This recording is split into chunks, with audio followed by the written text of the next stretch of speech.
Bonsoir à tout le monde. Alors, je suis particulièrement heureux de vous accueillir ce soir ici à notre cathédrale pour cette nouvelle saison des rencontres de Saint-Stéphane qui nous offre une approche des sujets liés à la spiritualité orthodoxe.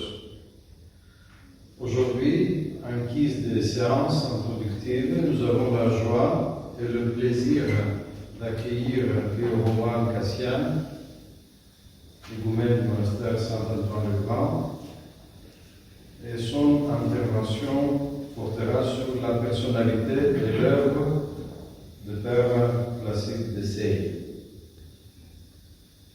Le Père Placide est une figure centrale de l'orthodoxie en France, parce qu'avec d'autres théologiens, il a su passer avec détermination, patience et courage la tradition de l'Orient en Occident.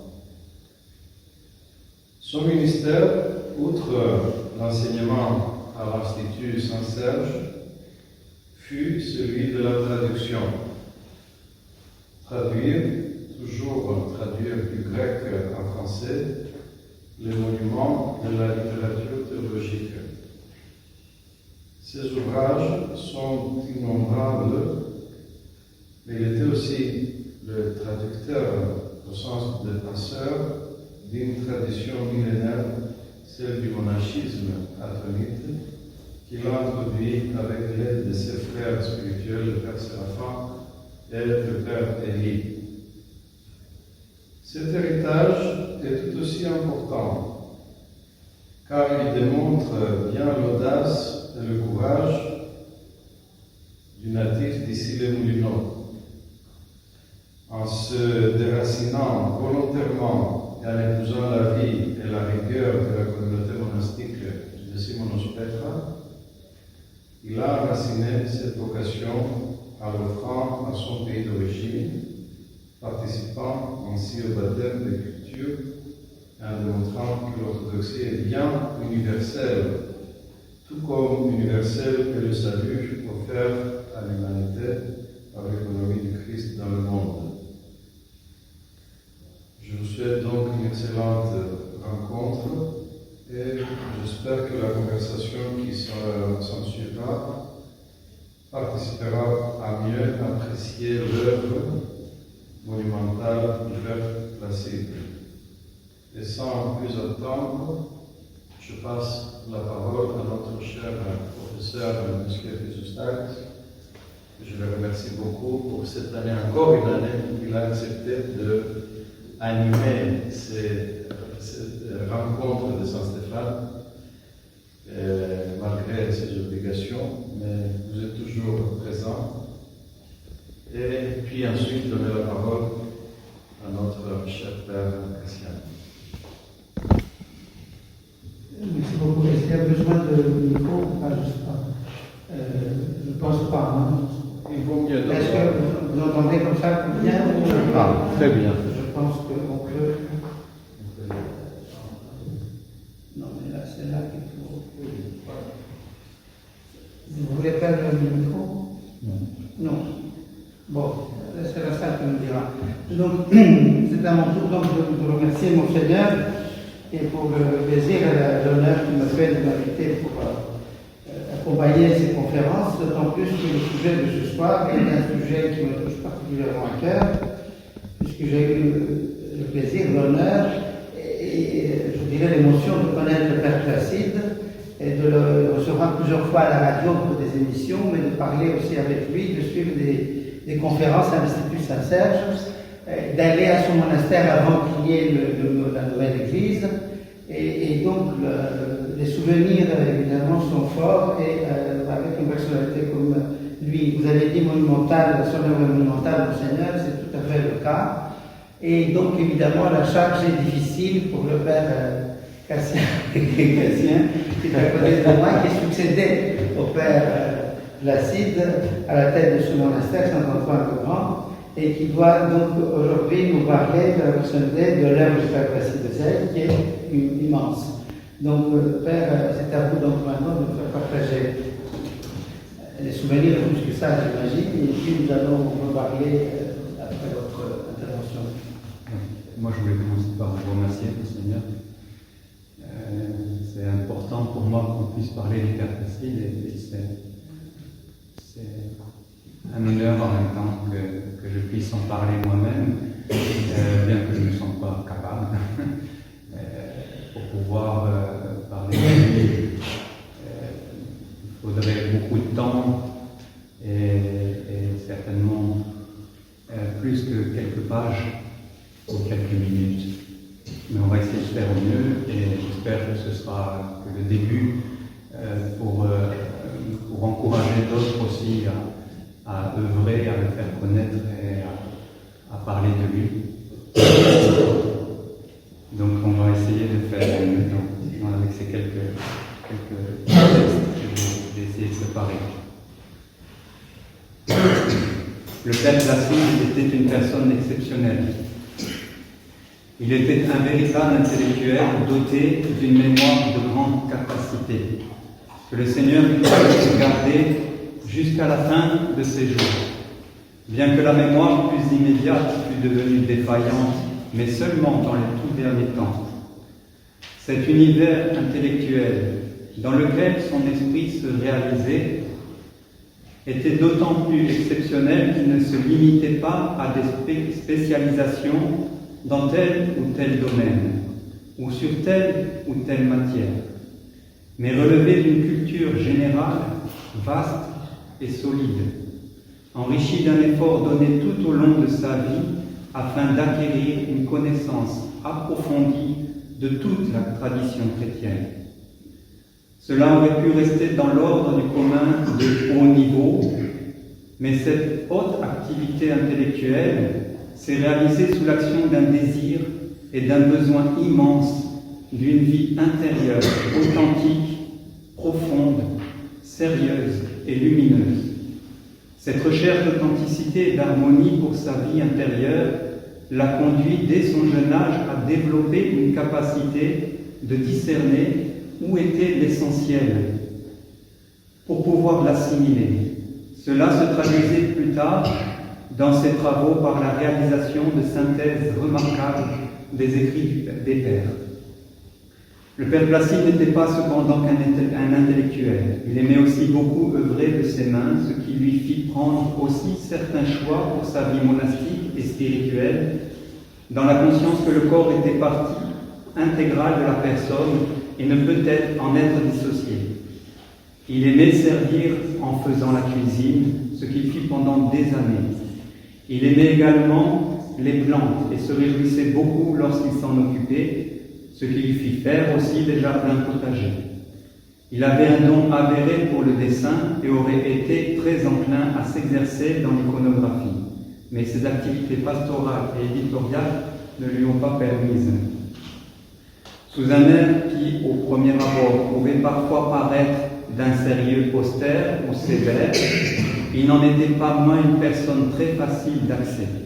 Il suffisait de discuter quelques instants avec lui pour se rendre compte que cet homme, d'un physique petit et charpenté, était d'un caractère joyeux, d'un naturel accueillant, compatissant et humble, tout ce qui permettait à ceux qui venaient le voir de lui déposer leurs difficultés avec confiance. Toute sa vie fut une recherche de la vérité. Cette vérité, il la comprenait comme volonté de Dieu, et c'est dans la prière qu'il tâchait de la laisser vivre, autant dans sa vie personnelle que dans celle de ses enfants. Pour pouvoir comprendre qui il était et quelle œuvre il a pu mener, je vous propose de parcourir sa vie depuis son enfance. Le Père Placide est né en 1926, le 16 avril. Son père, qui était ingénieur naval, est décédé lorsque sa femme était encore enceinte de celui qui sera appelé René. Sa mère, commerciale de métier, était issue d'une famille anticléricale avérée. Elle s'occupa du petit René jusqu'à ses 2 ans et demi. Après quoi, elle l'abandonna à sa grand-mère et ses 2 tantes paternelles. Elle ne revint le visiter que très rarement par la suite. René se retrouva donc orphelin dès son plus jeune âge, en n'ayant connu de son père que sa canne et son chapeau qui étaient restés accrochés sur le porte-manteau du couloir, dans l'appartement où tous les quatre vivaient à Boulogne-sur-Mer.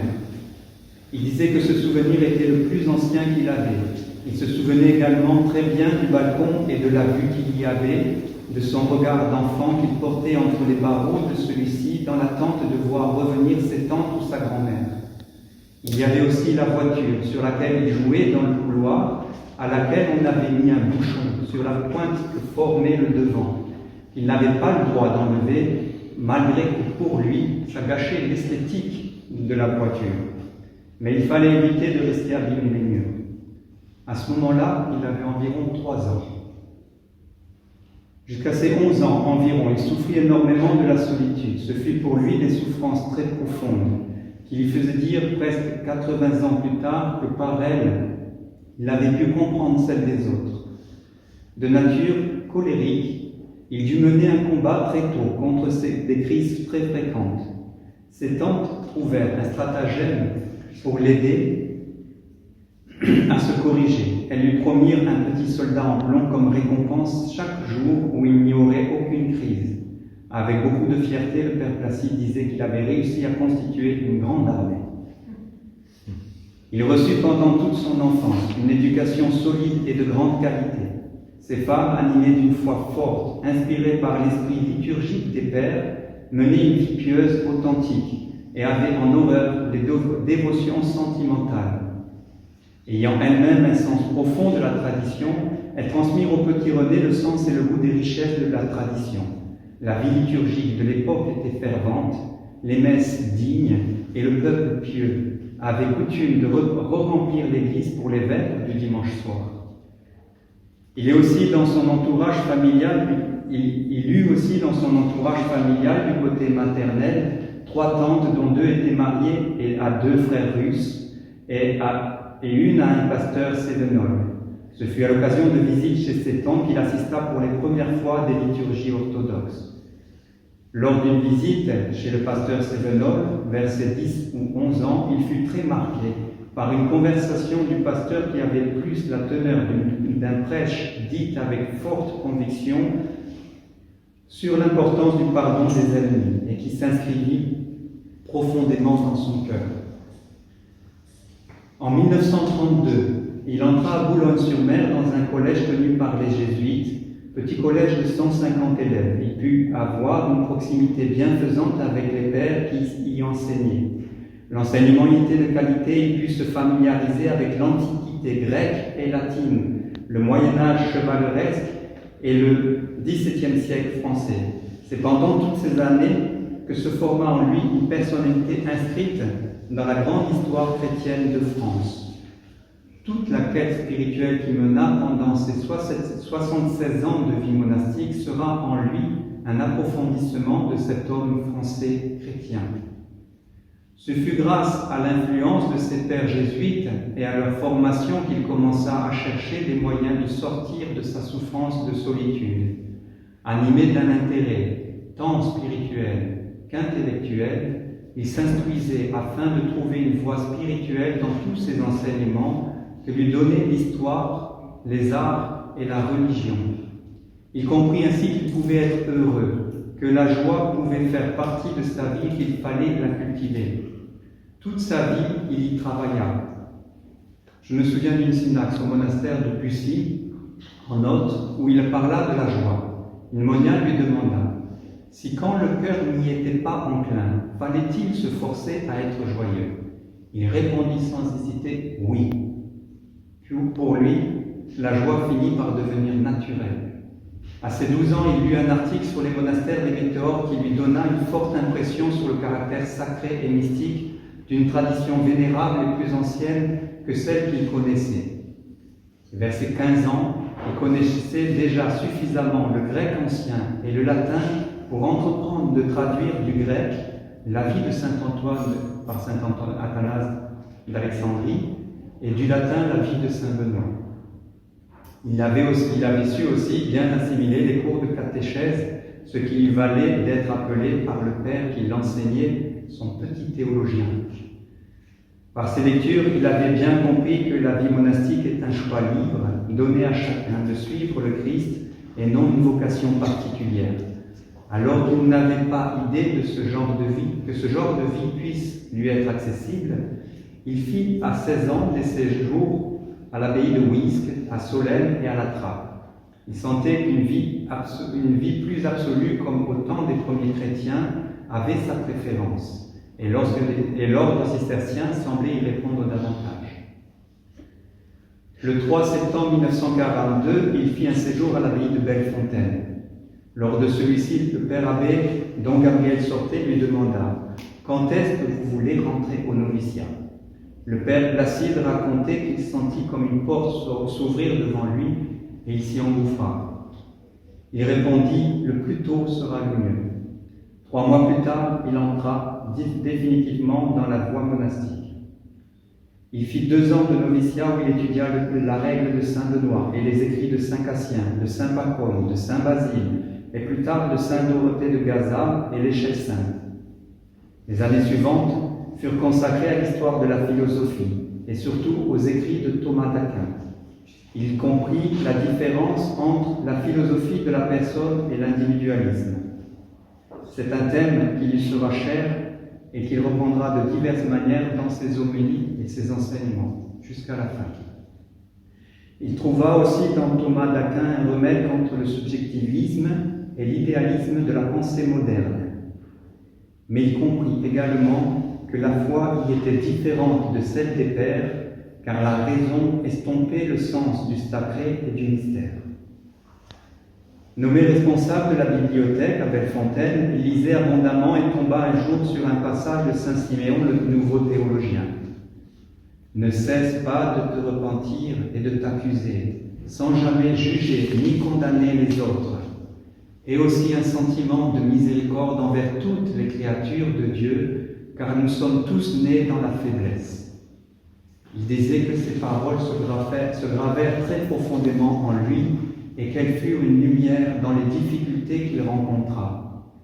Il eut aussi les auteurs cisterciens du XIIe siècle qui maintenaient encore un lien entre saint Augustin et les pères de l'Église et des auteurs, et aussi il eut des auteurs du XVIIe siècle comme saint Jean de la Croix, dont il fit une comparaison remarquable de sa spiritualité avec celle de la tradition monastique orthodoxe dans les chemins du cœur.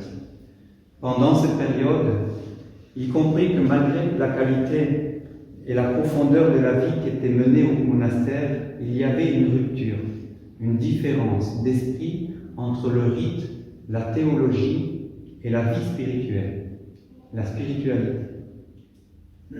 En 1947, il dut faire son service militaire et partit pendant 1 an en Algérie. Lorsqu'il en évoquait ses souvenirs, c'était toujours avec beaucoup de joie.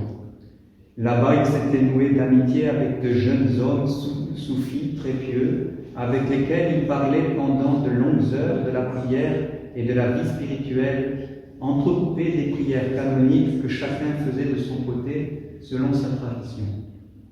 Lorsqu'il dut les quitter, ils lui proposèrent de rester près d'eux, qui lui donneraient tout ce qu'il faut pour qu'il ait le temps de prier pour eux. Il fut aussi en charge des scouts de la paroisse et eut contact avec des juifs qui lui offrirent de beaux moments de discussion sur l'Ancien Testament. Il retourna quand même au monastère à Bellefontaine, et lorsqu'il revint, il continua ses études pendant 4 ans. En 1952, il devint prêtre et fut chargé de la formation spirituelle des moines qui faisaient des études en vue du sacerdoce. Il fut aussi nommé professeur de théologie pour les jeunes moines. Il avait 26 ans. En 1958, il fut envoyé à Rome pour y faire des études supérieures de théologie. Ces quelques temps passés dans l'ancienne capitale de l'Empire romain le fit s'immerger dans les racines du christianisme antique. Une fois les études effectuées, le père abbé le fit revenir au monastère sans qu'il passe ses examens, car, disait-il, un moine n'a pas besoin de diplôme. C'est à son retour que commencèrent les grands travaux d'édition. En 1959, il lui fut proposé un projet d'un directoire spirituel à l'usage de l'ordre cistercien. Le travail fut jugé par certains abbés de monastère trop influencés par la doctrine des pères du désert et la tradition patristique grecque, pour représenter vraiment ce qu'ils entendaient par spiritualité cistercienne. Comme diverses tendances apparaissaient dans l'ordre, le projet ne put aboutir dans l'ordre. Mais Bellefontaine publia son travail sous le titre de Principes de spiritualité monastique en 1962. Ce livre devint l'échelle de Jacob en 1974, puis nous avons vu la vraie lumière en 1990. En 1959 également, il lui fut demandé de créer une collection des grands auteurs spirituels cisterciens du XIIe siècle. Afin de ne pas risquer de faire paraître la spiritualité cistercienne isolée de la tradition monastique, il élargit le projet aux textes d'auteurs monastiques occidentaux couvrant toute la période qui s'étend du 5e siècle au 13e siècle. Après diverses rencontres, il put intégrer cette collection dans celle des sources chrétiennes. Plus tard, désireux de faciliter l'accès aux sources du monachisme et de la vie spirituelle, il proposa la création d'une autre collection, moins exigeante que les sources chrétiennes. Le projet, qui se concrétisa sous la dénomination de spiritualité orientale dans les éditions de l'abbaye de Bellefontaine, put aboutir en 1966. Bien qu'à ce moment-là, il allait quitter le monastère de Bellefontaine pour s'établir à Aubazine, la direction de la collection lui fut confiée. Il la conserva jusqu'à sa conversion à l'orthodoxie en 1976. En 1960, il fit un voyage en Égypte où il découvrit le monachisme copte. Il fut accompagné pendant son voyage par un jeune père Antoine, qui lui servit de traducteur et d'ange gardien, en quelque sorte aussi, qui devient plus tard le patriarche Shenouda. Il put aussi rencontrer le père Martin Meskine, avec qui il se lia d'amitié. Pendant cette période, il dut aller à plusieurs reprises à Paris pour des questions administratives pour le monastère, et en profita pour rencontrer Vladimir Lossky et le père Cyprien Kern.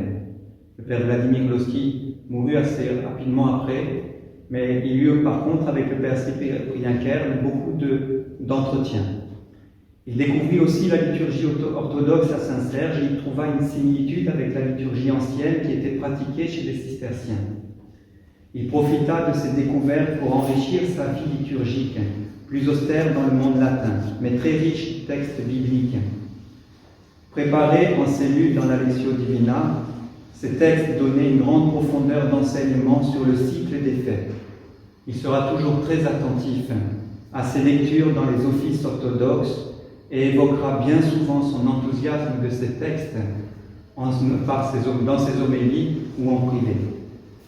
Il fréquenta aussi pendant ses voyages des théologiens dominicains spécialistes de la théologie monastique du XIIe et XIIIe siècle. Devenu spécialiste du monachisme ancien et de la spiritualité orientale, le père Placide avait déjà bien compris qu'une rupture avait eu lieu avec les pères de l'Église. Il savait qu'il était nécessaire de revenir aux sources pour pouvoir recomprendre l'esprit de la liturgie et la réharmoniser avec la spiritualité et la théologie. En spécialiste de la théologie des pères, il vivait un malaise avec la théologie scolastique qui tend à vouloir répondre à une notion aristotélicienne de science. Il chercha à transmettre l'enseignement des pères dans son monastère, mais un courant moderniste allait dans le sens contraire. Le Concile Vatican II fut l'expression de ces pensées déjà présentes dans l'Église. Intègre dans sa recherche d'authenticité de la tradition chrétienne, il lui était impossible de partager ces mouvements qu'il comprit ne pas aller dans le bon sens. Il dit à ce sujet: il devenait manifeste que je ne pouvais continuer à penser, à enseigner les jeunes moines et à vivre moi-même selon les principes qui me paraissaient vrais et féconds pour l'avenir, sans créer des tensions et des conflits stériles au sein même du monastère. Durant l'été de 1965, le père abbé de la Grande Trappe, don Eugène de Lamarre, lors d'une visite perçut cette tension interne et lui conseilla de laisser sa fonction de prieur du monastère. Le monastère comptait alors 89 moines. Cette tension qui se faisait sentir se fit de plus en plus manifeste et poussa le père à quitter Bellefontaine. À 40 ans, le 14 septembre 1966, il fonda une nouvelle communauté à Aubazine, dans le département de la Corrèze. Porté par la certitude que la liturgie est et doit être l'expression de la spiritualité et de la foi, il choisit d'établir une forme de monachisme ancien avec la célébration de la liturgie byzantine. Il dit à ce sujet: « Ce qui m'incitait à me tourner vers la tradition byzantine, ce n'était pas ses attaches orientales. Je ne me suis jamais senti oriental ni attiré à le devenir. Mais la pratique de la liturgie byzantine me semblait être le moyen le mieux adapté, en l'état actuel des choses, pour entrer dans la plénitude de la tradition patristique d'une façon qui ne soit pas scolaire et intellectuelle, mais vitale et concrète. » Toute cette période fut une intense réflexion pour approfondir les questions de divergence et convergence entre les différentes traditions. Une grande part de ces enseignements qui suivirent s'en inspirèrent. On en retrouve toute une partie de l'Orient à l'Occident, qui est un recueil de ces travaux. Toute cette période fut une intense réflexion pour approfondir les questions de divergence.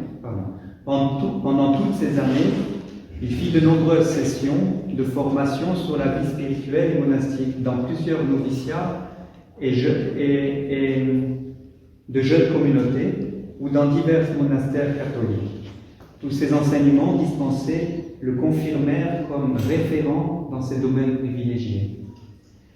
Sans avoir à l'idée que lui et ses compagnons, qui étaient en particulier le père Dominique, devenu père Séraphin dans l'orthodoxie, et qui a été le seul moine à le suivre depuis le monastère de Bellefontaine, et le père Élie qui sortait du grand séminaire et qui fonda ensuite le monastère de la Transfiguration.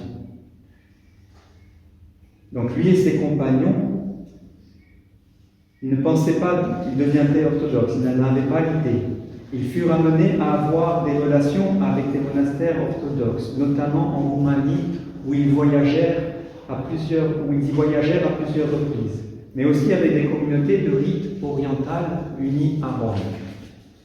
Toutes ces réflexions et ces rencontres les amenèrent à la prise de conscience que même si la liturgie était pratiquée dans l'exactitude du rite oriental, si elle était célébrée au sein d'une église qui diffère dans sa foi de celle des pères, elle était coupée de ses racines. Cela les amena à se poser la question: comment continuer à participer loyalement à la même Eucharistie alors que nous avions conscience de diverger dans la foi? C'est alors qu'ils envisagèrent le passage vers l'orthodoxie. Une des nécessités pour le passage vers l'orthodoxie était d'être lié, être en lien étroit avec un monastère traditionnel, dans un pays de souche orthodoxe. Des circonstances providentielles firent qu'ils purent être accueillis par l'archimandrite Emilianos, l'higoumène du monastère de Simonos Petra, au mont Athos. Ils y devinrent orthodoxes et moines atoniques en 1976. Le Hiéronda Emilianos leur dit: « Ne considérez jamais votre passage de l'Église catholique à l'Église orthodoxe comme un rejet de l'une en faveur de l'autre, mais comme un épanouissement et un accomplissement. » Et effectivement, le Père Placide attestait que son entrée dans l'orthodoxie a été pour lui beaucoup moins un choix confessionnel qu'un retour à des éléments de l'Église du premier millénaire. Ils y restèrent 2 ans environ, et pendant ce temps, le Père Placide traduisit l'échelle sainte de Saint Jean Climac, dont Étienne, le Père alors abbé de Bellefontaine, qui était en lien avec lui pour le travail d'édition, racontait que le Père lui avait dit lors d'une conversation téléphonique La nuit, on prie, le jour, on fait ce qu'on peut. Invité par le Gironda, Emilianos a créé une dépendance en France. Il partit pour fonder l'actuel monastère de Saint-Antoine en septembre 1978, avec le typicon de Simonos Petra, légèrement adapté pour le lieu. Ses travaux d'édition continuèrent avec les homélies spirituelles de Saint-Macaire. Nous avons vu la vraie lumière, la philocalie, la spiritualité orthodoxe, certitude de l'invisible, corps, âme et esprit, ou encore les discours ascétiques de saint Isaac le Syrien. Lorsqu'il fit cette traduction, c'était très impressionnant de voir l'implication qu'il mettait de sa personne. Tous les instants possibles étaient dédiés à cette traduction jour et nuit. Il s'investissait complètement dedans. Puis il fit aussi les chemins du cœur et ses propres homélies, et encore de nombreux articles dans dans diverses revues. Dès le début de cette nouvelle fondation, il accepta une proposition aussi de Nikitas-Rouve d'assumer une pastorale un week-end par mois au moulin de Senlis à Montgeron, dans le cadre de célébrations liturgiques et conférences. La somme de conférences donnée en ce lieu pendant 20 ans est colossale.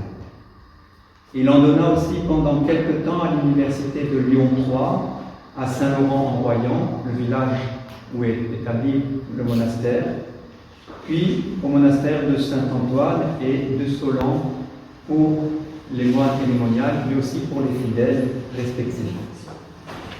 En plus de cela, il donna des cours de patrologie à l'Institut de Saint-Serge en montant une semaine par mois à Paris, à partir de 1994. Au monastère Saint-Antoine, les premiers postulants furent des femmes qui constituèrent une petite communauté à 2 km du monastère. Puis plus tard, ce lieu, devenu trop petit, la communauté qui avait grandi fonda le monastère de Solan. Le père Placide, soucieux comme peut l'être un père pour ses enfants, chercha longuement ce lieu puis plus tard, il se voua au suivi et à l'enseignement des deux communautés en y passant à tour de rôle 1 ou 2 semaines. Le nombre de synaxes où il fit des commentaires de livres spirituels pour les communautés est là aussi important. Pendant ces 20 dernières années environ, il a dû supporter des souffrances très importantes. Il m'avoua un jour dans ces derniers mois que, tu sais, ça n'en a peut-être pas l'air comme ça, mais depuis le début des années 2000, j'ai l'impression que mes jambes sont comme dans un chaudron d'eau qui bout sans arrêt. Malgré cela, il ne montrait toujours qu'une chose, la joie. À ce sujet, il disait dans une de ses homélies, cette joie de la résurrection, c'est le début de la vie chrétienne, c'est le but de la vie chrétienne. Et s'il est question de croire, d'acceptation de la souffrance, de renoncement, s'il est question d'ascèse dans le christianisme, tout cela n'est pas du tout une fin en soi. Un but, mais la manière inévitable ici-bas de réaliser cette mort à notre ego, par laquelle nous accédons à la joie divine, à la joie du don total de soi, pour laquelle Dieu nous a créés, pour laquelle Dieu a créé le monde, afin que les créatures raisonnables, les hommes, avec les créatures purement spirituelles que sont les anges, et avec toute la création, soient transfigurés par la gloire divine au jour de la parousie et entrent pour les siècles sans fin dans cette joie inexprimable de la Trinité Sainte. Gloire à Dieu pour tout. Amen. C'est la première homélie pour l'exaltation de la Sainte Croix dans la couronne bénie de l'année. Lorsque je pense à cette partie de sa vie, il y a une anecdote que je vais raconter qui me vient. Il s'agissait d'une petite histoire qui s'était passée pendant la guerre et qu'un père dominicain, je crois, de Lyon, lui avait raconté. Cette époque était très difficile et les gens vivaient très pauvrement. car beaucoup de choses manquaient. Quelqu'un avait offert à ce père une paire de chaussures toutes neuves, ce qui était très difficile de trouver à l'époque, pour qu'il puisse œuvrer dans la journée. Mais un autre père, qui était un saint homme, avait vu un pauvre sans chaussures, et n'en ayant pas lui-même qui soit correct, il avait donné celle toute neuve de son confrère en pensant que cela ne pourrait que lui faire plaisir aussi.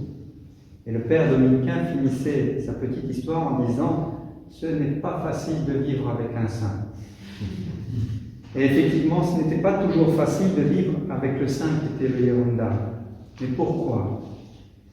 Il avait certains principes spirituels qui étaient très profondément ancrés dans son âme, dans son fonctionnement. L'un de ceux-ci était qu'il ne dévoilait rien de la manière dont il vivait les choses. Et cela s'accompagnait qu'il ne demandait non plus jamais rien pour lui-même. C'était une ascèse qu'il menait depuis longtemps pour combattre toute forme de désir égoïste ou volonté propre, et toute manière de s'imposer sur le déroulement des moments. En même temps, bien sûr, il ne se plaignait aussi, pour ainsi dire, jamais. Par exemple, il répondait toujours quand quelqu'un lui demandait « Comment allez-vous, Yeronda ?» ou tout simplement « Ça va ?» ou bien lorsqu'il ne pouvait pas cacher que quelque chose n'allait pas, parce qu'il souffrait, on savait qu'il souffrait beaucoup. À part tout ce qui ne va pas, ça va. Cela n'était pas toujours évident quand il fallait prescrire des soins, car il pouvait avoir parfois de réels problèmes de santé qui nécessitaient de prendre rendez-vous avec des spécialistes. Mais lorsque le rendez-vous avait lieu, et on sait quelles difficultés il peut y avoir parfois pour prendre des rendez-vous avec des spécialistes dans la médecine, et que le docteur cherchait à savoir comment l'aider, ce n'était pas évident de diagnostiquer ses soins avec un « ça va bien docteur, merci ». Heureusement que les sœurs de Solan, qui se sont occupées beaucoup de son suivi médical, pouvaient ensuite compléter la consultation.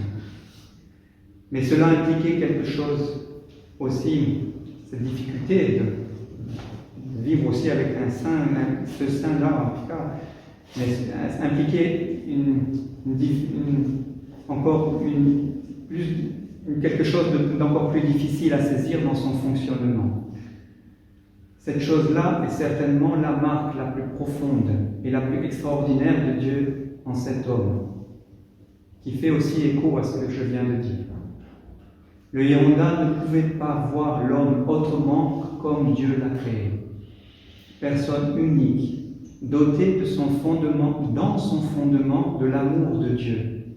Amour marqué par le sceau de la liberté. Yeronda abordait chacun dans un respect immense de son histoire et de ce qu'il était.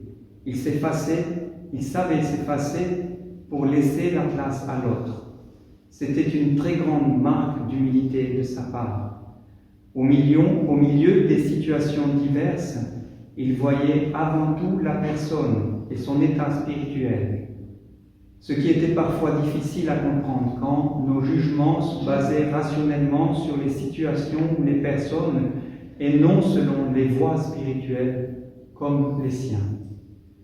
Nous pouvions découvrir auprès de lui la chose la plus redoutable que Dieu a laissée à l'homme, la liberté. Cette question était très délicate et beaucoup de gens lui ont reproché. Mais ne pas l'aborder serait ne pas parler du Père Placide. Le Père Placide vivait la spiritualité qu'il enseignait. Non seulement il la vivait, mais elle vivait en lui. Ces paroles que nous trouvons en divers et maints endroits de ces homélies en sont l'expression. Est-ce que l'essentiel pour nous, c'est la volonté de Dieu? Est-ce que c'est la charité? Est-ce que c'est l'amour vrai du prochain? C'est-à-dire le renoncement total à nous-mêmes, à notre moi, pour servir le Christ dans le prochain? Ou encore, ce renoncement à nous-mêmes est surtout une attitude pleinement filiale à l'égard de Dieu, dont le baptême nous a donné le germe, se répandra en nous en plénitude. Nous sentirons, nous éprouverons que Dieu est en toute vérité notre Père, et qu'à cause de cela, nous en venons spontanément à aimer notre prochain comme nos propres membres. Le Seigneur, lui, Ou encore à un autre endroit, le Seigneur, lui, est amour, c'est-à-dire qu'il est entièrement don de soi, dépouillement de lui-même. Et c'est seulement dans la mesure où nous cherchons véritablement notre joie dans le don de nous-mêmes, où nous la cherchons dans l'humilité, dans l'obéissance, dans toutes les formes de l'humble amour des autres, dans le renoncement à nous-mêmes, à notre propre intérêt, à nos propres goûts. C'est seulement dans cette mesure-là que notre cœur sera véritablement mis à l'unisson, si je puis dire, du cœur de Dieu, et que nous pourrons, à travers cette transformation que l'Esprit Saint accomplira en nous, et qu'il n'accomplit pas sans notre coopération, sans notre effort, c'est moyennant tout cela que nous pourrons véritablement voir le visage de Dieu. Le renoncement à toute affirmation du moi était un principe fondamental pour lui, et cela le mettait bien souvent en difficulté, car là où nous estimions devoir être défendus par notre Père dans l'affront ou l'injustice que nous avions pu subir et qu'il pouvait tout à fait comprendre, nous avions un Père qui aimait patiemment chacun de ses enfants.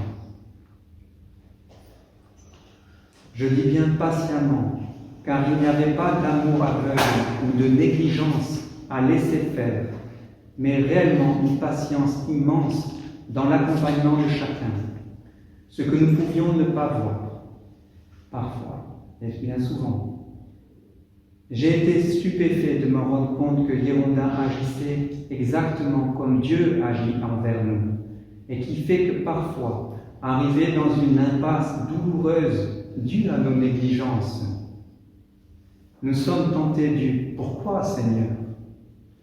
nous laissant pleine liberté de faire ou de ne pas faire, mais toujours en nous enseignant, en nous exhortant, et surtout en nous confiant à Dieu dans la prière avec une foi immense, en acceptant que nos ingérences, nos humeurs finalement retombent toujours d'une certaine façon sur lui et sur ses autres enfants qu'il aimait tout autant, en sachant qu'il y a un temps pour tout, un temps où nous pouvons entendre et un temps où nous sommes sourds, mais un temps unique pour lui qui était de garder l'amour envers chacun pendant tous nos hauts et nos bas.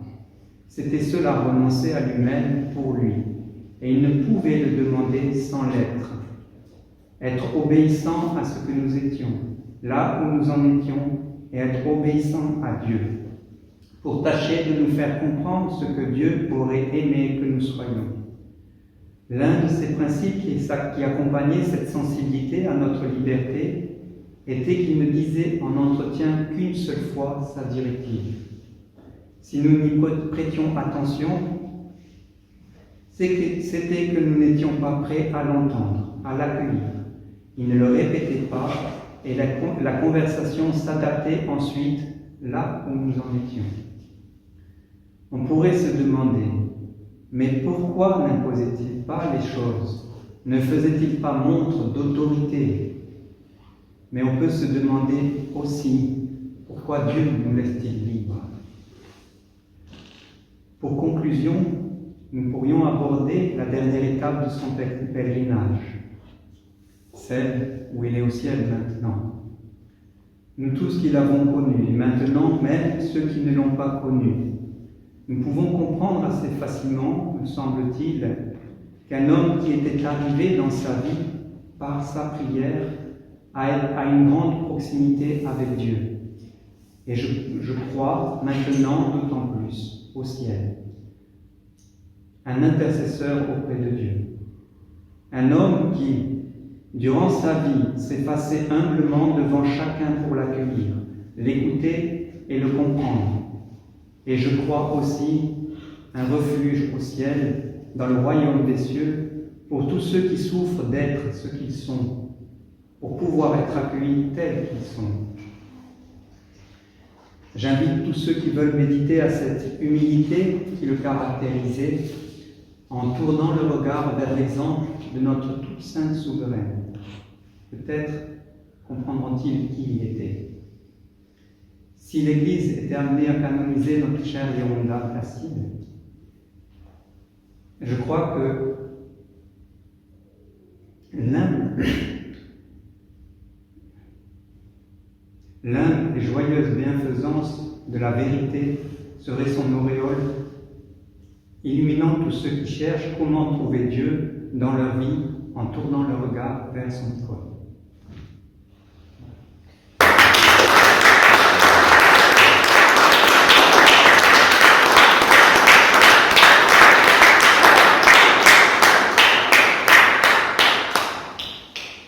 Je vais vous montrer un cahier qui nous est parvenu jusqu'à maintenant, qu'il a fait lorsqu'il était au collège, donc on a dit c'est 14 ans, et qui montre bien la personnalité qu'il pouvait avoir déjà à l'époque, et ses qualités aussi, ses talents de dessinateur, son amour pour la France et pour l'histoire de la France. Il a fait un livre qu'il n'a pas pu finir malheureusement, parce que la guerre est arrivée, où il a fait c'est un livre sur de la guerre de 100 ans à Henri IV. Il a relaté donc toute l'histoire de ce moment-là avec des gravures qu'il a recopiées de l'époque, des châteaux, des forteresses, tout en incluant des textes de l'histoire même, et puis tout un ensemble. Et on voit à quel point il était attentif à tous les points de vue de l'époque, où on voit des signatures des dignitaires de l'époque, on voit les armoiries, on voit les pièces de l'époque, les portes de Paris, je crois, qui sont les différentes portes, on voit les citadelles, les églises, les places fortes. Il explique même aussi certains combats qu'il y a eu avec des petits schémas où étaient les uns et les autres, les différentes armées, les affrontements. On voit des personnages. Il y a un endroit, voilà, des éléments d'architecture des différentes églises, des personnages, comme je disais. Il y en a la toison de Gédéon représentée. Et encore Louis XI, roi de France, etc. C'est assez remarquable et on voit à quel point c'était certainement un élève pour ses professeurs qui devait être très encourageant pour l'enseignement. On est fier de lui, tout à fait. Écoutez, un très grand merci au Père pour cette présentation évidemment intéressante, bien sûr, mais surtout émouvante, je vais dire, pour ceux qui ont connu le Père et pour ceux qui n'ont pas connu, comme vous avez bien dit, parce que la paternité spirituelle, c'est ça aussi. Elle se transmet par les disciples. Et vous l'êtes dans les mains et vous arrivez à passer le contact qu'il y avait avec le Père Placide. Alors, moi, je voulais dire quelque chose parce que toute sa vie a témoigné du fait qu'il a cherché à trouver les racines communes de l'Église, son passage aussi d'une tradition à l'autre. Et j'ai cherché un article qui avait fait, dont j'avais le souvenir, où il parle de l'époque des origines chrétiennes de la France. C'est dans un volume paru en l'honneur du Père Borlescoy. Et là, il cherche à trouver dans la France du 1er siècle chrétien les origines communes avec le monde oriental, en particulier le monde grec. Et il emprunte une phrase d'un historien allemand, et il dit que on a pu écrire que la romanisation rapide des Gaulois venait de ce que, après tout, la Gaule romaine, c'est la fusion des Romains hellénisés et des Celtes partiellement hellénisés. Hein? Et donc, il explique ça, bien sûr, parce qu'il connaissait l'histoire. Et je crois que toute sa vie conduisait à cela. Et je me souviens qu'une fois, il m'avait dit quelque chose qu'il a écrit aussi ailleurs. Je leur suis reconnaissant, c'est-à-dire l'Église catholique, parce que c'est par eux que j'ai reçu le baptême. Et ça, c'était tout le Père Placide qui évoluait, comme vous l'avez dit. Alors, comme on lui a dit aussi à Simon Spetras, ce n'est pas un rejet, mais c'est un prolongement, c'est un accomplissement. Voilà. Alors, j'ai une question parce que vous avez été son disciple. On le voit à plusieurs points. Et il a été cistercien. Et je crois même trappiste, non? Je Oui, sais pas. oui. Oui, bon. Qui connaît un tout petit peu la tradition catholique, cistercienne et surtout trappiste, sait que ça n'est pas facile du tout. Hein. Bon. Alors, on voit par la manière dont il a vécu la 16 qu'il imposait à lui-même, qu'il a connu ce régime-là. Mais je voudrais vous demander, en tant que père spirituel, comment se comportait-il avec ses enfants spirituels? Il était très souple. Très souple, voilà, le contraire de... Mais en même temps, il s'adaptait à chacun, en fait.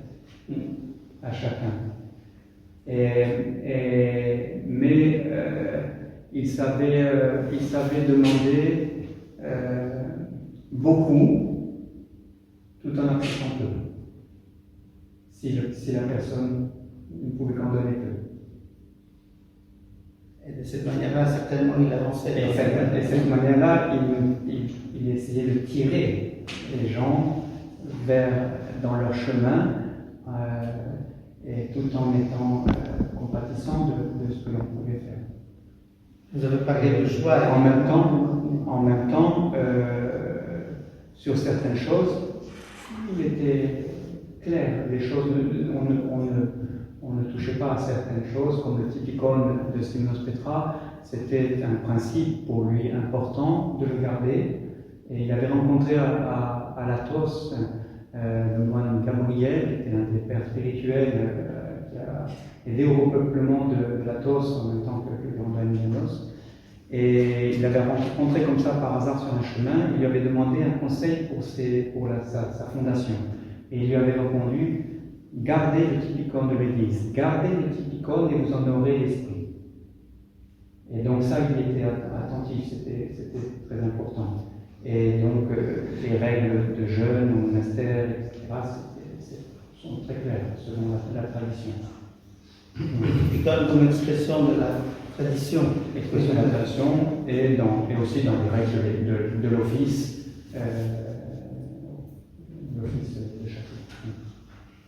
Alors, et puis vous avez parlé de joie, qu'il a connu, c'est qu'il était animé lui, par une joie comme ça profonde. Vous ne pensez pas que c'est un peu sa foi qui le conduisait à ça?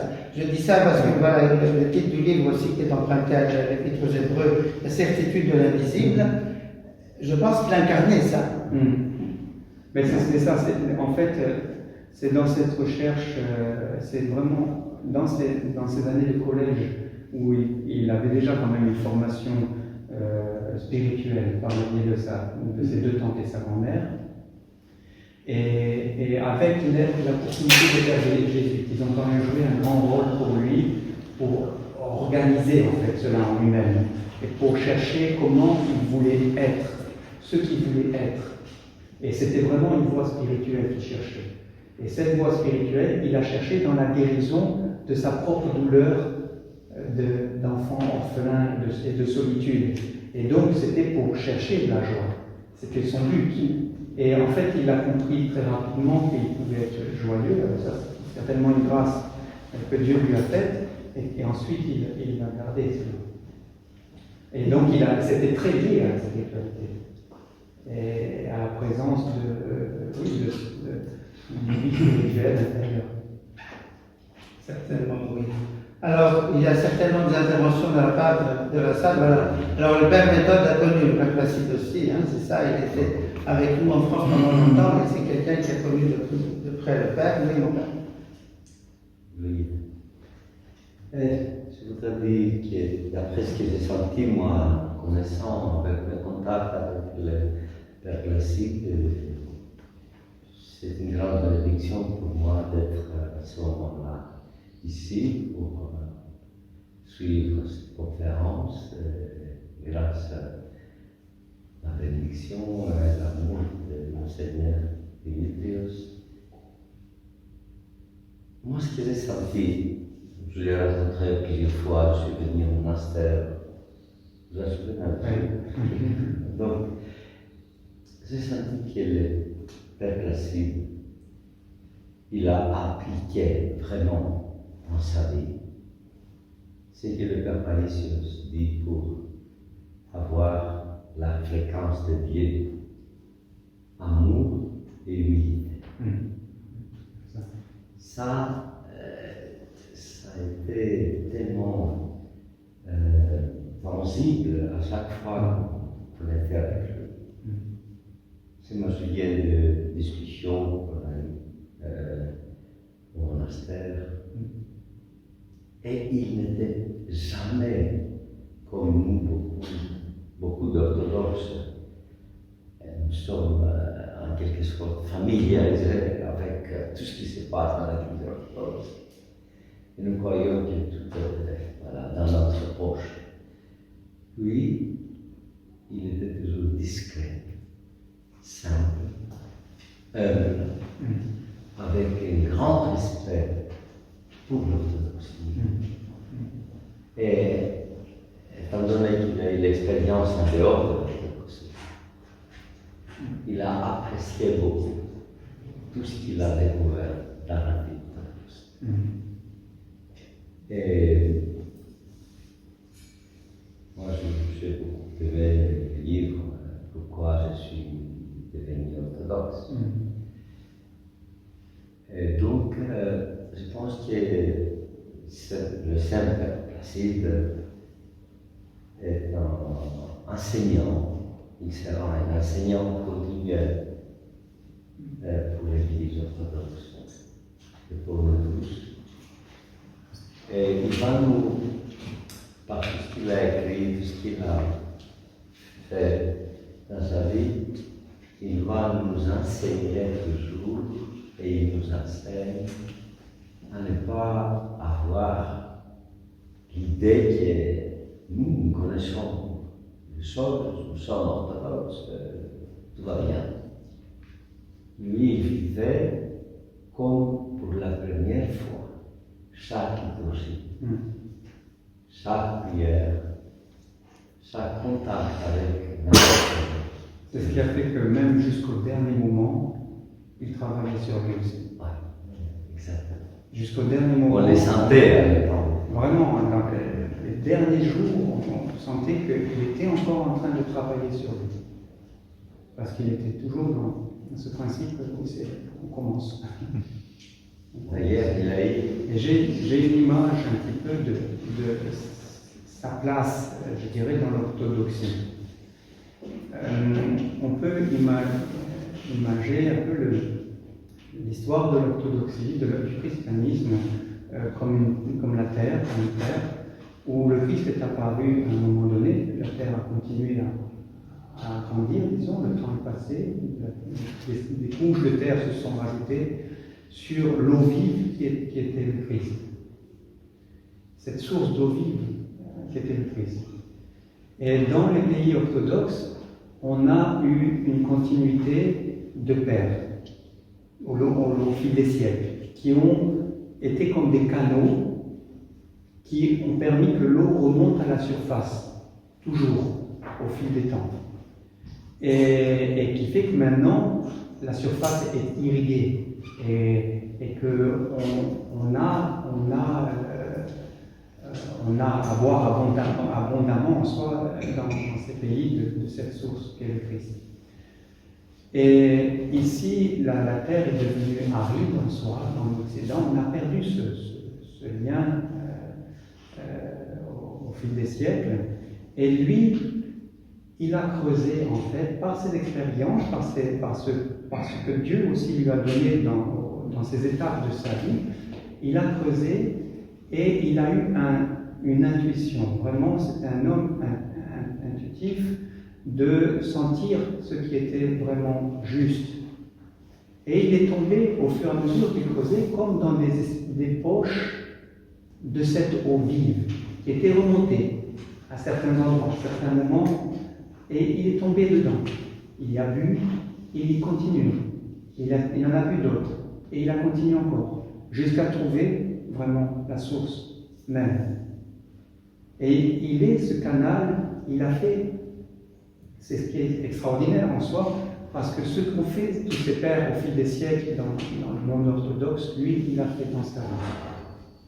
Et il abreuve, par ses écrits, par ses enseignements, de cette source même, de cette eau vive qu'est le Christ.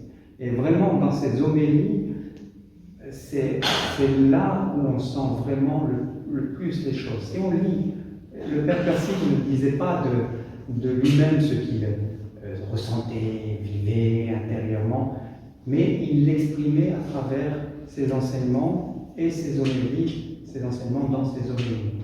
Et si on lit en filigrane derrière ces homélies, mais même tous ces textes, quand on reprend de l'Orient à l'Occident, on peut voir justement quelle profondeur de personnage il y a derrière des enseignements. Et ça, c'est extraordinaire. Et on voit combien il a bu à cette eau vive qui était le Christ. Et par rapport à la joie, c'est le fait de cette humilité qui laissait la place à Dieu et en Dieu. Il n'y a que de la joie, il n'y a pas de tristesse. La tristesse n'existe pas dans la vie spirituelle, parce que là où est Dieu, il n'y a pas de tristesse. Et même s'il n'y a pas Dieu, en soi, quand on galère dans nos difficultés, il ne doit pas y avoir de tristesse. La tristesse n'a rien à faire dans la vie spirituelle, dans la vie du chrétien. Et ça, c'était catégorique. J'espère que nous pourrons tous retenir ce message du Père qui n'est plus là. D'autres remarques ou questions Oui, pourquoi pas. Oui. Père bénissez, merci de votre temps. Par exemple, si on était nouveau, disons dans la vie spirituelle, dans la vie orthodoxe, et qu'on allait voir Père Placide pour un conseil ou quoi que ce soit, comment il réagirait? Par exemple, quelqu'un qui voudrait vraiment être orthodoxe, Ça dépend de chaque personne. Oui. Là, ça dépend de chaque personne. Il l'écouterait pour savoir comment la personne aborde son passage avec l'orthodoxie, son entrée dans l'orthodoxie. Et à ce moment-là, il adapterait son enseignement par rapport au cheminement de la personne. Puisque lui-même a beaucoup été seul dans sa jeunesse, comme vous avez dit. Oui, il a souffert de la solitude, mais il était entouré. Ah oui. Oui. Oui. Bon, en tout cas, tel que je l'ai connu, je pense qu'il n'aurait jamais adopté une position, comme pour quelqu'un qui veut entrer dans l'orthodoxie, une position radicale, toute tranchée et belliqueuse. Hein, Non. ça, jamais. Non. Ça, c'est très important. Hein. Non, parce que comme lui-même avait été passé, avait fait une continuité de sa vie catholique dans l'orthodoxie, et ce n'était pas par réaction qu'il passait dans l'orthodoxie. Et c'est ce qui nous a laissé en soi comme enseignement qu'on n'entre pas ni au monastère, ni dans l'orthodoxie, en soi dans la vie chrétienne, par réaction. C'est par foi et par conviction.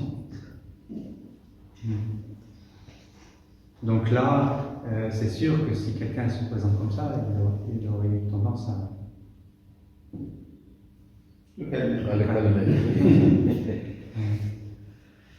D'ailleurs, lui-même disait que ce n'était pas confessionnel, mais c'était plutôt le fait d'aller chercher les racines. Les racines, oui.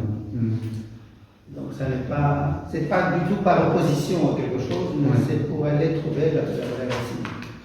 Et ça, c'est une attitude qui est très chrétienne en même temps, orthodoxe, mais et donc très chrétienne. Et on peut avoir le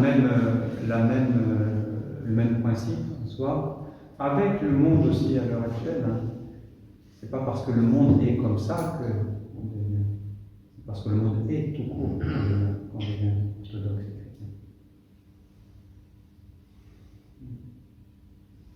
Nous avons besoin, à notre époque, prêtres, laïcs, de cet esprit de Père Placide. Il s'est rappelé notre enseignant. Et il va nous réapprendre à vivre la vie orthodoxe. Pas dans un esprit d'habitude où tout est selon le pied, mais avec un grand respect, humilité, pense qu'il y avait un principe aussi important qu'il vivait en soi. Il était continuellement à s'instruire. Il ne s'est jamais arrêté de s'instruire. Et ça le marquait bien qu'il n'y a pas de moment où les choses sont acquises. Exactement. Et tout est histoire de vie dans le christianisme. Tout est histoire de vie. Tout est en vie. Et à partir du moment où on croit une chose acquise, ben elle est morte. Elle meurt. Et c'est parce les choses en Dieu ne peuvent jamais être acquises en soi, qu'elles sont toujours vivantes. Et inversement, elles sont toujours vivantes. Et du coup, elles ne peuvent jamais être acquises en soi, mais toujours approfondies.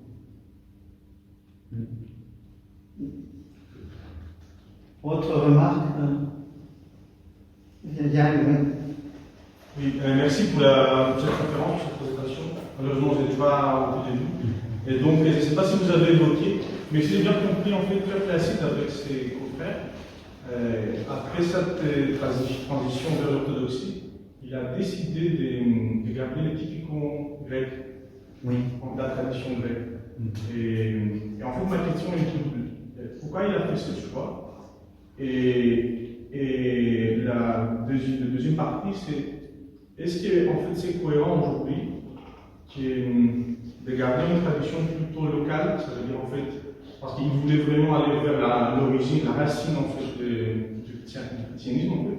Est-ce qu'il y a quelque chose en fait en France, une tradition sage qui pourrait être gardée en fait, d'avoir un produit local en fait. Je pense que la tradition grecque est dans les racines du christianisme. Les racines du christianisme sont dans la tradition grecque. Donc on peut les retrouver là. Il y a une chose importante, en fait, pendant ce temps à Aubazine, donc entre le moment où il est parti de Bellefontaine et le moment où il rentre dans l'orthodoxie, il est allé très souvent en Roumanie. Et là, il a rencontré les grands pères spirituels aussi de Roumanie. Et ils ont beaucoup aimé. Et en fait, naturellement, il serait allé vers la Roumanie, puisque ayant déjà des liens avec la Roumanie. Mais à ce moment-là, ce n'était pas possible parce qu'il y avait le régime communiste là-bas, et donc c'était impossible.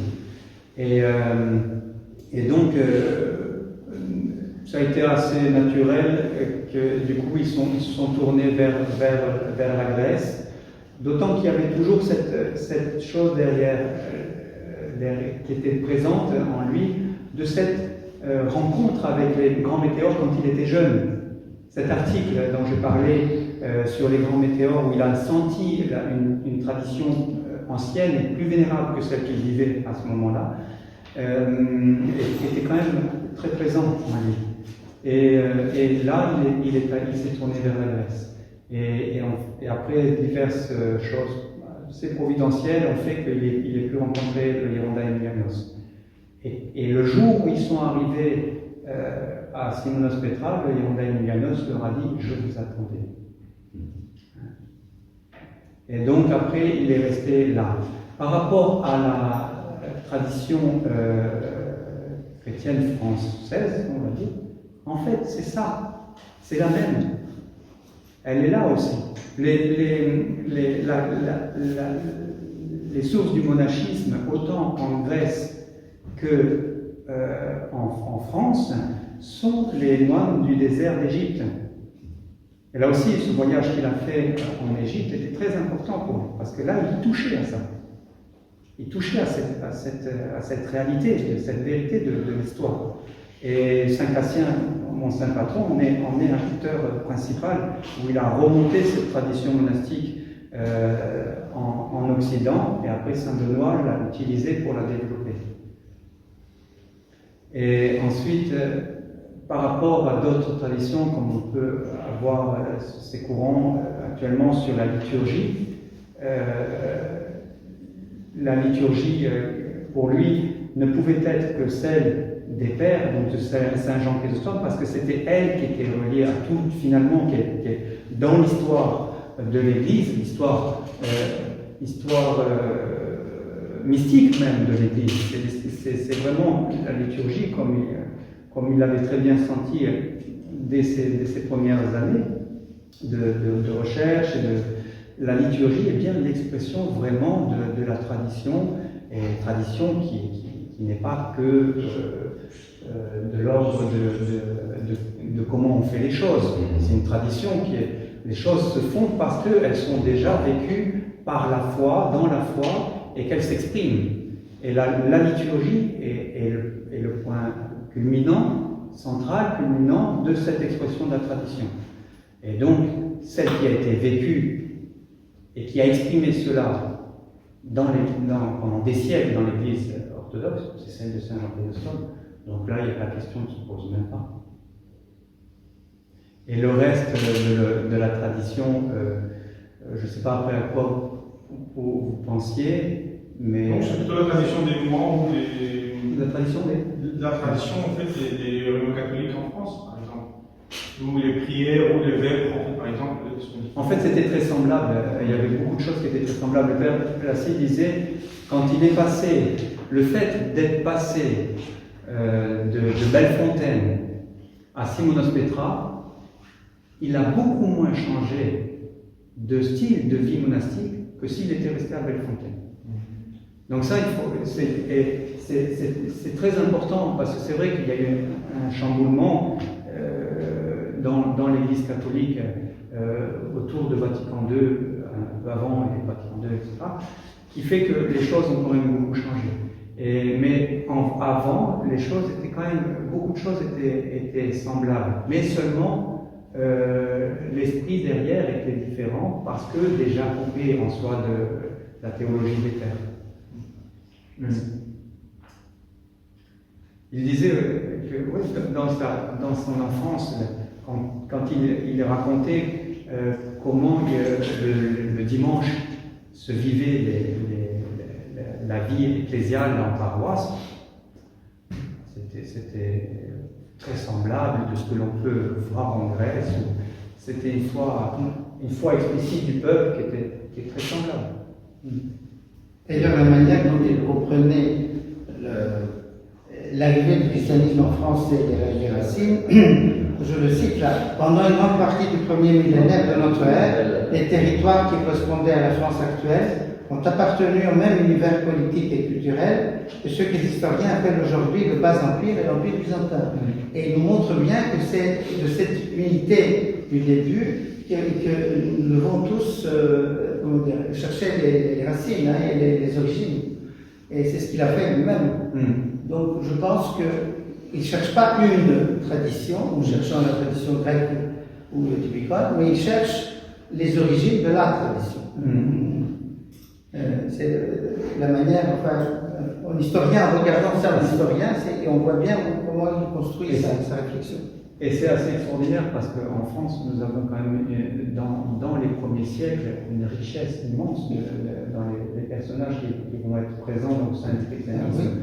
C'est une richesse immense de l'expression de cette tradition commune. Et quand on plonge dans cette tradition-là, quand on commence à l'aborder avec un regard orthodoxe en soi, elle est extrêmement forte, extrêmement présente.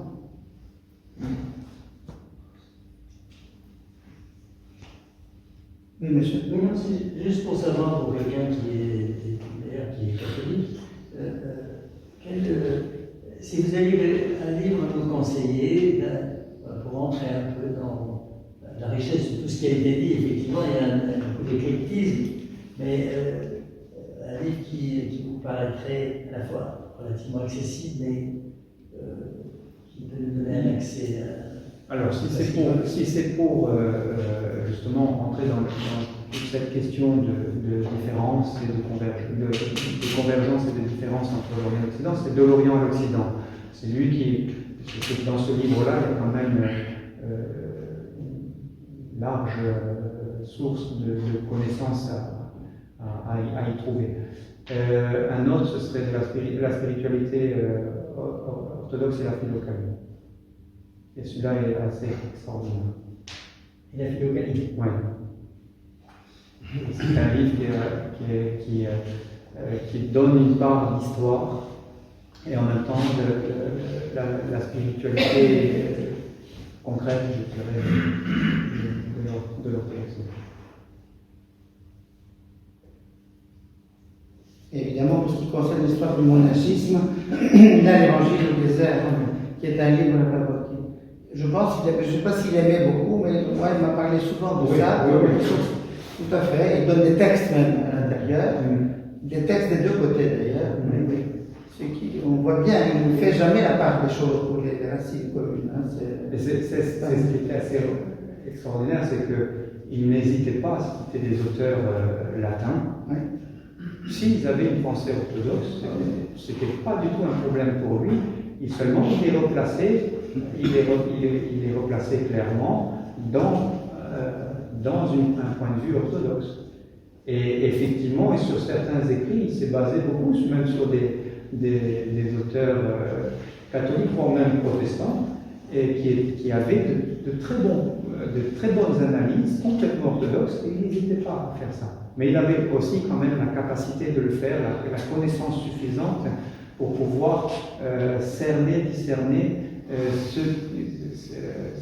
ce qui était bon et convenable selon la foi orthodoxe. Ça, c'est le discernement, qui est une qualité fondamentale, bien sûr. Autre question, je ne sais pas, monseigneur.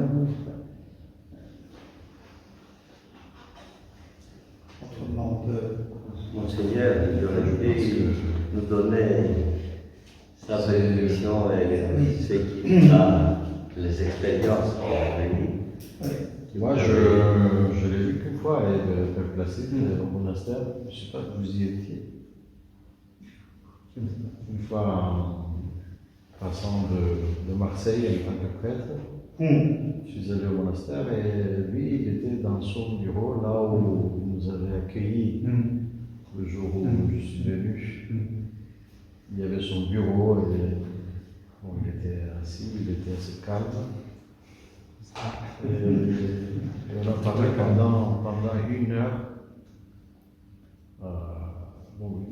Ça se voyait quand même. Moi, j'avais un respect parce que je l'avais connu par ses écrits en Grèce. il est traduit en grec. Traduit en grec. Et pour moi, c'était plus qu'une découverte. Et après, on sent quand même cette manière douce qu'il avait de te parler, de te transmettre des choses sans avoir l'impression qu'il t'enseigne. Mais d'une manière, il voulait partager des choses. Il posait des questions, il posait beaucoup de questions. Alors qu'il avait les réponses. Et qui avait choisi le nom Placide? Ça, c'est. Je voulais poser cette question. Qui a choisi le nom Placide d'abord? Et pourquoi il a choisi ces lieux assez stricts pour faire le monastère, pour fonder le monastère? Parce que c'est vraiment un lieu dur. C'était pas pendant l'hiver. Non. Le prénom Placide, je pense que c'est Don Gabriel Sorté, le père abbé de Bellefontaine, qui lui avait peut-être proposé ou donné, je pense, je ne suis pas certain.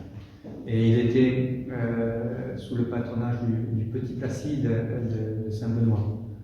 Et ensuite, dans l'orthodoxie, le Ronda Emilianos a tenu qu'il garde, mais il est passé sous le patronage de Placide de Stache. Le monastère. Et le choix. Et le monastère, c'est quand le Ronda Emilianos lui a proposé de faire cette fondation, il est revenu en France à ce moment-là pour un voyage, je pense pour voir ses enfants spirituels aussi. Et sur le retour vers la Grèce, ils se sont arrêtés avec Père Séraphin et Père Élie aussi, à Saint-Antoine d'Avignon, où sont les reliques de Saint-Antoine. Et ils ont prié Saint-Antoine et ils lui ont demandé de s'occuper de cette fondation et de leur trouver un lieu, qui serait en contrepartie le Saint-Patron du monastère. Et 3 semaines plus tard, ils étaient à Athos, ils ont reçu une lettre leur indiquant que des personnes, M. Robert et Blanc, avaient un lieu au fond d'une vallée qui ne se servait pas et qu'ils avaient appris qu'ils faisaient une fondation et que peut-être ça l'intéressait. Il a eu, je pense que j'ai entendu parler de ça au monastère, la bénédiction du Saint Païsios aussi. Alors Saint Païsios, c'était particulier parce que à un moment donné, quand il pensait à passer à l'orthodoxie, il y avait quand même une très grande difficulté parce qu'il avait une place dans le catholicisme quand même très importante, une reconnaissance quand même Oui. dans toute l'Église catholique. C'était le choc, Et c'était un et choc c'était à cette époque-là. Et c'était extrêmement délicat de passer à l'orthodoxie. C'était extrêmement délicat. Et il est allé voir le Père Païsios pour en parler. Et à chaque fois qu'il parlait, qu'il évoquait les différentes difficultés de ce passage que cela avait amené, le Père Païsios répondait Anthropina, c'est humain. À chaque fois. Il tapait vraiment au bout d'un moment, le Père a dit non, c'est bon, j'ai compris. Mais bon, c'est vrai que c'était pas sans fondement non plus ces inquiétudes. Et après, ça a été quand même difficile. Je voulais poser une question par rapport à ça, justement. Comment est-ce que la communauté avait pris son départ ou sa conversion? Est-ce que c'était difficile? Mais alors, de Bellefontaine, oui. De Bellefontaine, ça s'est passé quand même en 2 temps, parce qu'il est resté, quand il était à Aubazine, il était quand même toujours lié à Bellefontaine. Et donc, il dépendait de Bellefontaine, en fait. C'était en soi extraordinaire, parce que dans l'ordre cistercien, c'était quand même très difficile, et donc, on ne sortait pas déjà. Quitter le monastère, c'était déjà quelque chose d'improbable en soi. Mais il était resté en lien, donc il y avait quand même une continuité. Et après, ce passage, c'était déjà quelque part le gros changement avait déjà eu lieu en fait. Et quand il est parti, il était quand même peu de temps avant prieur, donc il remplaçait le Père Abbé quand le Père Abbé n'était pas là. Et une communauté qui était quand même de 89 moines. Donc son départ a été quand même assez difficile.